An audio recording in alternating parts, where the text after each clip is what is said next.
UDF സ്ഥാനാർത്ഥി രാഹുൽ മാങ്കൂട്ടത്തിൽ അല്ലമീനോടൊപ്പം ചേരുന്നുണ്ട്. Very good morning Rahul. Very good morning Allameen. ഇന്നിപ്പോൾ കൊട്ടിക്കലാശമാണ്. ഇന്നത്തോടുകൂടി പരസ്യപ്രചരണം അവസാനിക്കും. അവസാന ലാപ്പിലെ രാഹുലിന്റെ ആത്മവിശ്വാസം എത്രത്തോളം ഉണ്ടെന്ന് ചോദിക്കൂ അല്ലമീൻ.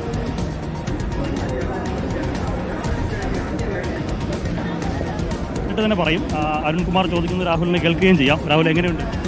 അല്ല, തികഞ്ഞ ആത്മവിശ്വാസത്തിലാണ്. കാരണം പാലക്കാട് ഒന്ന് UDFൻ്റെ ഒരു കോട്ടയാണ്, രണ്ട് മതേതര മുന്നണിക്ക് വലിയ സ്പേസ് ഉള്ളൊരു സ്ഥലമാണ്. അപ്പോൾ ഈ രണ്ട് കാരണങ്ങളും കൊണ്ട് ഒന്നിച്ചു വരുന്നതുകൊണ്ട് തന്നെ പാലക്കാട് ഉറപ്പായിട്ട് വലിയ ഭൂരിപക്ഷത്തിൽ ജയിക്കും.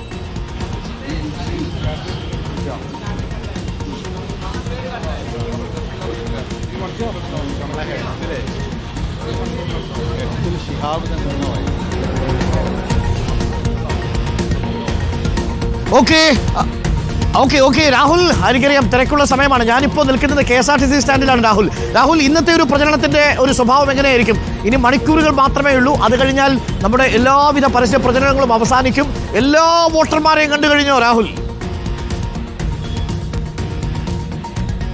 ഇല്ലില്ല, എല്ലാ വോട്ടർമാരെയും കാണുക പ്രായോഗികമായിട്ട് നടക്കുന്ന കാര്യമല്ല. കാരണം ഏതാണ്ട് 2 ലക്ഷത്തോളം വോട്ടർമാരുണ്ട്. അപ്പം പല മാധ്യമങ്ങളിലൂടെ കുറേ ആളുകളെ നേരിട്ട് നമ്മൾ കാണും, ചില ആളുകളെ കൺവെൻഷനുകളിലൂടെ കാണും, കുറച്ച് ആളുകളെ കല്യാണത്തിന് പോകുമ്പോൾ കാണും, ബാക്കിയുള്ള ആളുകളെ സമൂഹ മാധ്യമങ്ങളിലൂടെയും കാണും. അപ്പോൾ വിവിധ മാധ്യമങ്ങളിലൂടെ പാലക്കാട്ടെ ഒരു എല്ലാ വോട്ടർമാരിലേക്കും എത്താൻ കഴിഞ്ഞു എന്നാണ് ആത്മവിശ്വാസം. പക്ഷേ നേരിട്ടെത്തുക എന്ന് പറയുന്നത് പ്രായോഗികമായി ഇമ്പോസിബിളാണ്.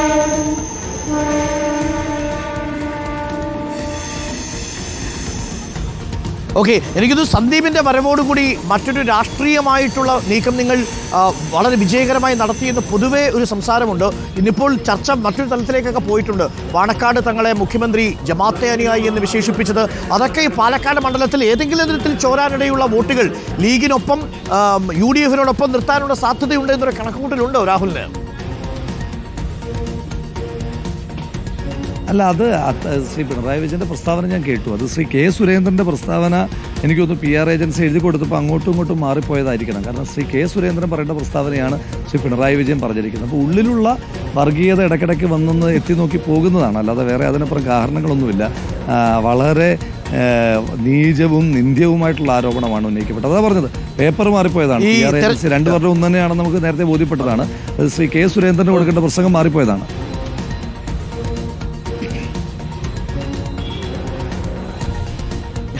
ഈ നിലവിൽ എനിക്ക് തോന്നുന്നു ഇതുവരെ കോൺഗ്രസ് CPM ഉയർത്തുന്ന ആരോപണങ്ങൾക്ക് മറുപടി പറഞ്ഞുകൊണ്ടിരുന്നു. പക്ഷേ ഇപ്പോൾ ഇതാ കോൺഗ്രസ് ശക്തമായിട്ട് അവരുടെ അജണ്ട നിശ്ചയിച്ചു തുടങ്ങിയിരിക്കുന്നു എന്നുള്ളതാണ്.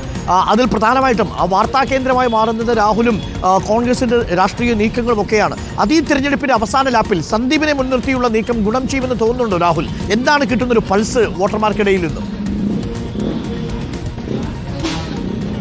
അല്ല, ഞങ്ങൾ തുടക്കം തൊട്ട് പാലക്കാട് മണ്ഡലത്തിൽ, ഞാൻ പറഞ്ഞത് ഇപ്പം മാധ്യമങ്ങളിലോ ചർച്ചകളിലോ ഉള്ള കാര്യമല്ല, പാലക്കാട് മണ്ഡലത്തിൽ തുടക്കം തൊട്ട് ഞങ്ങൾ മുന്നോട്ട് വയ്ക്കുന്ന രാഷ്ട്രീയ അജണ്ടയ്ക്കനുസരിച്ച് തന്നെയാണ് മുന്നോട്ട് പോയിക്കൊണ്ടിരിക്കുന്നത്. കാരണം ഞങ്ങളിവിടെ ഉയർത്തുന്ന വിഷയങ്ങളുണ്ട്. ഇപ്പം നെല്ലിൻ്റെ വിലയുമായി ബന്ധപ്പെട്ടായാലും, സംഭരണവുമായി ബന്ധപ്പെട്ടായാലും, ഇവിടുത്തെ ഗ്രാമീണ റോഡുകളുടെ തകർച്ചയുമായിട്ട് ബന്ധപ്പെട്ടായാലും, മുനിസിപ്പാലിറ്റി പാലക്കാടിൻ്റെ വികസനത്തിൻ്റെ ഏറ്റവും വലിയ ബാധ്യത എന്ന് പറയുന്ന പാലക്കാട് മുനിസിപ്പാലിറ്റിയിലെ BJP ഭരണമാണ്. അതടക്കമുള്ള വിഷയങ്ങൾ ഞങ്ങളിവിടെ തുറന്ന് ചർച്ചയാക്കിയിരുന്നു. ആ ചർച്ചകൾ മണ്ഡലം ഏറ്റെടുത്തിട്ടുണ്ട്. മണ്ഡലത്തിന് പുറത്തേക്ക് സ്വാഭാവികമായിട്ട് ഇപ്പം വിവാദങ്ങൾക്ക് കുറച്ചുകൂടി സ്പേസ്, ഒരു മീഡിയ സർക്കിൾ കുറച്ചും കൂടി സ്പേസ് കിട്ടും. അതിപ്പം ആരുണ്ടാക്കുന്ന വിവാദമായാലും കിട്ടും. പക്ഷേ ശ്രീ സന്ദീപ് വാര്യരുടേത് ഞങ്ങളുടെ ഒരു പൊളിറ്റിക്കൽ വിജയമാണ്. ഇപ്പോൾ ഈ തെരഞ്ഞെടുപ്പ് തുടങ്ങുന്ന സമയത്ത് അങ്ങ് ഓർക്കുന്നുണ്ടോ എന്ന് എനിക്കറിയില്ല. അപ്പോൾ ആദ്യ ദിവസങ്ങളിൽ ഇൻ്റർവ്യൂവിൽ തന്നെ ഞാൻ പറഞ്ഞു, ചെറിയ മത്സരങ്ങളിൽ പിടിക്കാൻ ഞങ്ങളില്ല, ചെറിയ വിവാദങ്ങൾക്ക് പോകാൻ ഞങ്ങളില്ല. ഞങ്ങൾ ഈ വിഷയത്തെ, ഞങ്ങൾ ഈ മത്സരത്തെ കാണുന്നത് ഗൗരവമായിട്ടാണ്, വർഗീയതയ്ക്കെതിരായിട്ടുള്ള പോരാട്ടമായിട്ടാണ്. അപ്പോൾ വർഗീയതയ്ക്കെതിരായിട്ടുള്ള പോരാട്ടം എന്ന് പറയുമ്പം അത് കേവലം തെരഞ്ഞെടുപ്പിലെ പോരാട്ടം മാത്രമല്ല, തെരഞ്ഞെടുപ്പിനപ്പുറം രാഷ്ട്രീയ പോരാട്ടമുണ്ട്. ആ രാഷ്ട്രീയ പോരാട്ടത്തിലെ ഒരു വലിയ വിജയം തന്നെയാണ് അപ്പുറത്ത് അതിൻ്റെ വക്താവായി നിന്നിരുന്ന ഒരാൾ ഇന്ന് മതേതര മുന്നണിയുടെ വക്താവായി മാറുന്നു എന്ന് പറയുന്നത് അതൊരു ചെറിയ കാര്യമല്ല. അത് അധികാരത്തിന് വേണ്ടി പാർട്ടി മാറുന്ന വിഷയമല്ല. ഇപ്പോൾ ഒന്ന് ആലോചിക്കണം, പാലക്കാട് മുനിസിപ്പാലിറ്റിയിലോ കേരള നിയമസഭയിലോ അല്ലെങ്കിൽ ഇന്ത്യൻ പാർലമെൻറ്റിലോ ഒന്നും അധികാരത്തിലിരിക്കാത്ത ഒരു പാർട്ടിയുടെ ഭാഗമായി ഒരാൾ കടന്നു വരിക എന്ന് പറയുന്നത് പ്രത്യയശാസ്ത്രപരമായിട്ടുള്ള കാര്യമാണ്. രാജ്യം ഭരിച്ചുകൊണ്ടിരിക്കുന്ന പാർട്ടിയിൽ നിന്നല്ലേ വരുന്നത്. അപ്പം പ്രത്യയശാസ്ത്രപരമായിട്ട് വരുന്നവരമാണ്. അത് ഞങ്ങളുടെ ഒരു വലിയ രാഷ്ട്രീയ വിജയമാണ്.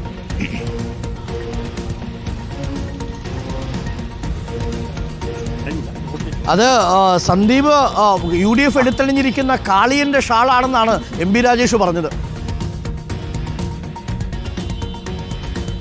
MP രാജേഷിൻ്റെ മറ്റേ ക്രിസ്റ്റൽ ക്ലാരിറ്റിയൊക്കെ പോയോ? അല്ലെങ്കിൽ പിന്നെ നല്ല ചെറുപ്പക്കാരെന്നുള്ള ശ്രീ എ കെ ബാലൻ്റെ പ്രസ്താവനയൊക്കെ പോയി. ഞാൻ മനസ്സിലാക്കിയത് ശ്രീ എ കെ ബാലനും ശ്രീ എം പി രാജേഷും തമ്മിലുള്ള തർക്കമാണ്. കാരണം ശ്രീ സന്ദീപിനെ CPM ആക്കാൻ പറ്റുമോ എന്നുള്ള ഒരു ഇൻലോ ചർച്ചകൾ നടന്നിരുന്നു. അദ്ദേഹത്തിൻ്റെ അളിയനും അദ്ദേഹവും കൂടെ ചേർന്നിട്ടുള്ള ചർച്ചകൾ നടന്നിരുന്നു. ശ്രീ എ കെ ബാലൻ്റെ നേതൃത്വത്തിൽ മറ്റൊരു ചർച്ച നടത്തിയിരുന്നു. രണ്ടും പാളിപ്പോയി. അപ്പോൾ ഈ കിട്ടാത്ത മുന്തിരി പുളിക്കും എന്നൊക്കെ ഞാൻ വിചാരിച്ചത് പഴഞ്ചൊല്ല് മാത്രമാണ്. ഇത് വല്ലാതെ പുളിക്കണമല്ലോ അവർക്ക്.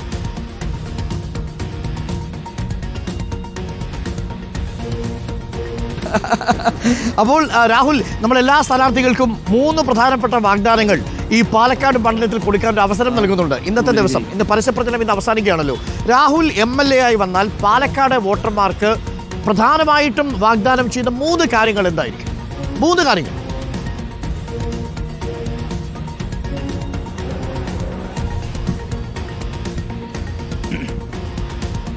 ഒന്നാമത്തെ കാര്യം, ഇപ്പോൾ പാലക്കാടിൻ്റെ മെഡിക്കൽ കോളേജ്, അത് നേരത്തെ തന്നെ ശ്രീ ഷാഫി പറമ്പിൽ MLAയുടെ ഒരു ഇനിഷ്യേറ്റീവാണ്. ശ്രീ ഉമ്മൻചാണ്ടി സാർ കേരളത്തിൻ്റെ മുഖ്യമന്ത്രി ആയിരിക്കുമ്പോൾ ഉണ്ടായിരുന്ന ഒരു prestigious ഇനിഷ്യേറ്റീവാണ് Palakkad medical college.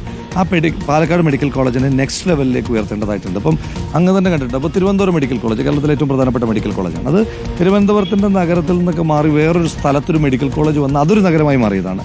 Palakkad medical കോളേജിൻ്റെ പ്രത്യേകത ഹൈവേ ആക്സസോട് കൂടിയിട്ടുള്ള എല്ലാവർക്കും എത്തിപ്പെടാൻ പറ്റുന്ന വളരെ നല്ലൊരു മെഡിക്കൽ കോളേജാണ്. അതിൻ്റെ ഒരു ഇൻഫ്രാസ്ട്രക്ചർ ഡെവലപ്പ് ചെയ്ത് തുടങ്ങിയിരിക്കുന്നത് ഭാവിയിൽ ഒരു എയിംസായി കൺവേർട്ട് ചെയ്യത്തക്ക രീതിയിലാണ്. അപ്പോൾ അത് പക്ഷേ ദൗർഭാഗ്യവശാൽ ഒരു ഗവൺമെൻറ്റിൻ്റെ ബാക്കപ്പ് കഴിഞ്ഞ 8 വർഷക്കാലമായി. അപ്പം പാലക്കാട് മെഡിക്കൽ കോളേജിനോട് മാത്രമല്ല, അപ്പോൾ ആളുകൾ ഒരു തെറ്റിദ്ധാരണ ഉണ്ടാക്കും പാലക്കാട് ഭരണപക്ഷ MLA ഇല്ലാത്തതുകൊണ്ടാണോ അനാസ്ഥയെന്ന്. അതല്ല. ഇപ്പം കോന്നി മെഡിക്കൽ കോളേജിൽ ഭരണപക്ഷ MLA ആണുള്ളത്. അതിനോട് അനാസ്ഥയാണ്. അതിൻ്റെ ബുദ്ധിമുട്ടുകൾ നേരിട്ടറിയുന്ന ഒരാളാണ് ഞാൻ. അപ്പോൾ അതുകൊണ്ട് അത് മാറി. ഇപ്പം ഞാനൊരു നമ്മുടെ വിഷനുകളൊന്നും തന്നെ ഒരു 2026 വരെയുള്ള വിഷനുകൾ വെക്കാൻ ആഗ്രഹിക്കുന്നില്ല. അതിപ്പം ഒരു MLA വന്നു, ആ MLAയുടെ പീരീഡിൽ മാത്രമുള്ള കാര്യങ്ങൾ ഒരു നാടിനെ അടിച്ചേൽപ്പിക്കുന്നത് ശരിയല്ല. 2040 നമ്മൾ മുന്നോട്ട് വെച്ചിരിക്കുന്ന ആശയം തന്നെ ഇതാണ്. 2040 നിങ്ങൾ പാലക്കാടിനെ ലോക ഭൂപടത്തിൽ എങ്ങനെ അടയാളപ്പെടുത്താൻ ആഗ്രഹിക്കുന്നു, അതിൻ്റെ നിർദ്ദേശങ്ങൾ അത് ശ്രീ അരുണിനും പാലക്കാട് എക്സ്പീരിയൻസ് ഉള്ളൂ, അങ്ങേക്കും പറയാം. അപ്പം ഒന്ന് മെഡിക്കൽ കോളേജിൻ്റെ നെക്സ്റ്റ് ലെയർ ഡെവലപ്മെൻറ്റാണ് ഏറ്റവും പ്രധാനപ്പെട്ട അജണ്ടകളിലുള്ളത്. രണ്ടാമത്തെ കാര്യം എന്ന് പറയുന്നത്, ഒന്ന് പാലക്കാട് ഇപ്പം ധാരാളം കായിക പ്രതിഭകളെ ഒളിമ്പ്യൻസിനെ സംഭാവന ചെയ്തിട്ടുണ്ട്, ഏഷ്യൻ മെഡൽ ജേതാക്കളെ സംഭാവന ചെയ്തിട്ടുണ്ട്, കോമൺവെൽത്ത് ഗെയിംസ് മെഡൽ ജേതാക്കളെ സംഭാവന ചെയ്തിട്ടുണ്ട്. അങ്ങനെ എന്തിനേറെ പറയുന്നു, നമ്മുടെ നാഷണൽ സ്കൂൾ മീറ്റ് നടക്കുമ്പം കേരളത്തിന് അഭിമാനകരമായി തലയുയർത്തി നിൽക്കാൻ കഴിയുന്ന നേട്ടങ്ങളൊക്കെ കൊണ്ടുവരുന്ന പാലക്കാട്ടെ കുട്ടികളാണ്. അപ്പം പാലക്കാട് അന്താരാഷ്ട്ര നിലവാരമുള്ള ഒരു സ്റ്റേഡിയം, നമ്മുടെ ജില്ലാ സ്റ്റേഡിയമായിട്ട് കൺവേർട്ട് ചെയ്യാൻ പറ്റുന്ന ഒരു അന്താരാഷ്ട്ര നിലവാരമുള്ളൊരു സ്റ്റേഡിയം പാലക്കാട്ടെ കായിക പ്രതിഭകൾക്ക് ഉറപ്പ് നൽകാൻ ആഗ്രഹിക്കുകയാണ്. മൂന്നാമത്തെ ഏറ്റവും പ്രധാനപ്പെട്ട കാരണം വാഗ്ദാനങ്ങളിലൊന്ന് പാലക്കാട്, അതായത് പാലക്കാടിൻ്റെ ഇപ്പോൾ അങ്ങേക്ക് തന്നെ അറിയാം, പാലക്കാട് അതിരാവിലെ എഴുന്നേറ്റ് രാത്രി നേരത്തെ ഉറങ്ങുന്നൊരു നഗരമാണ്. അതിൻ്റെ ഒരുപാട് ബുദ്ധിമുട്ടുള്ള. ഇപ്പോൾ പാലക്കാട് ഊബറില്ല, പാലക്കാട് ഓലയില്ല. കാരണം രാത്രി യാത്രകൾ വളരെ കുറവാണ്.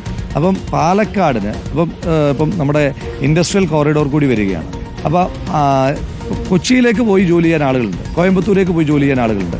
പാലക്കാടിന് ഒരു ചെറുപ്പക്കാർക്ക് വൈബ് ക്രിയേറ്റ് ചെയ്യുന്ന നൈറ്റ് ലൈഫ് ഉറപ്പ് കൊടുക്കുന്ന ഒരു പദ്ധതി, അതുപോലെ തന്നെ പാലക്കാടിൻ്റെ ടൂറിസം പ്ലസ് അഗ്രികൾച്ചറിനെ റിലേറ്റ് ചെയ്തുകൊണ്ടുള്ള പദ്ധതി അടക്കമുള്ള നിരവധി കാര്യങ്ങൾ പ്രായോഗികമായി 2040 നമുക്ക് നടപ്പിലാക്കിയെടുക്കേണ്ടത്. അപ്പോൾ ഒന്നും ഞാൻ പറഞ്ഞത് ഇപ്പം മറ്റന്നാൾ ചെയ്തു കൊടുക്കുന്നുണ്ട്. 2040 ലോക ഭൂപടത്തിൽ എങ്ങനെ പാലക്കാട് തല ഉയർത്തി നിൽക്കണം എന്നുള്ള പദ്ധതിയിൽ ഇവിടെ നടത്താം. Thank you. ഓക്കെ, പാലക്കാട് 2040 പറഞ്ഞാൽ 26 തെരഞ്ഞെടുപ്പ്, 31 തെരഞ്ഞെടുപ്പ്, 36 തെരഞ്ഞെടുപ്പ്, 3 തെരഞ്ഞെടുപ്പുകൾ ഞാൻ വിട്ടുതരില്ല ആർക്കും എന്നുള്ളൊരു പ്രസ്താവന കൂടിയാണ്.